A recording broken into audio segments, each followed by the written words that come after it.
তো আজকের ভিডিওতে আমি আপনাদের সাথে আলোচনা করার চেষ্টা করব আপনাদের যাদের এক মালিকানা ব্যবসা প্রতিষ্ঠান আছে তারা কিভাবে আপনাদের ব্যবসায়িক তথ্যগুলো আপনাদের ব্যক্তিগত ইনকাম ট্যাক্স রিটার্নের সাথে এই শিডিউল 24 এর সির মাধ্যমে সংযুক্ত করবেন এই বিষয় নিয়ে বিস্তারিতভাবে আলোচনা করার চেষ্টা করব। তো চলুন এখন আমরা দেখি এই শিডিউল 24 এর সিতে কোন কোন তথ্যগুলো সংযুক্ত করা হয়। এখানে এক নম্বরে দেখতে পাচ্ছেন অ্যাসেসমেন্ট ইয়ার 2022-23, এখানে 2 নম্বরে টিন নম্বরটি দেখতে পাচ্ছেন, অর্থাৎ যে ব্যক্তি এই প্রতিষ্ঠানের মালিক সেই ব্যক্তির টিন সার্টিফিকেটের নম্বরটি, তার ব্যক্তিগত টিন সার্টিফিকেটের নম্বরটি এখানে দেখতে পাচ্ছেন। এখানে 4 নম্বরে দেখতে পাচ্ছেন নেম অব দ্য বিজনেস, অর্থাৎ যে প্রতিষ্ঠানের জন্য এই শিডিউল 24 এর সি সংযুক্ত করা হচ্ছে সেই প্রতিষ্ঠানের নামটি কি। মধুমতি ইনকিউবেটর অ্যান্ড ইলেকট্রনিক্স সে প্রতিষ্ঠানের নাম এবং ওই প্রতিষ্ঠানের অ্যাড্রেস বা ঠিকানাটি এখানে আপনারা দেখতে পাচ্ছেন।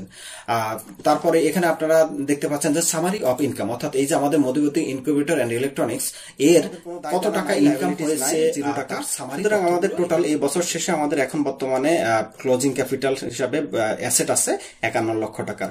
তো কিভাবে আপনাদের এক মালিকানা প্রতিষ্ঠানের যাবতীয় তথ্য এই শিডিউল 24 এর সির মাধ্যমে যথাযথভাবে আপনাদের ব্যক্তিগত ইনকাম ট্যাক্সের রিটার্নের সাথে সংযুক্ত করবেন এই বিষয়টি এতক্ষণ দেখানোর চেষ্টা করেছি। তো এই বিষয় নিয়ে যদি আপনাদের কোনো সহযোগিতার প্রয়োজন হয় সেক্ষেত্রে অবশ্যই আমাদেরকে ফোন দিবেন। আমাদের ফোন নাম্বার 01558206235।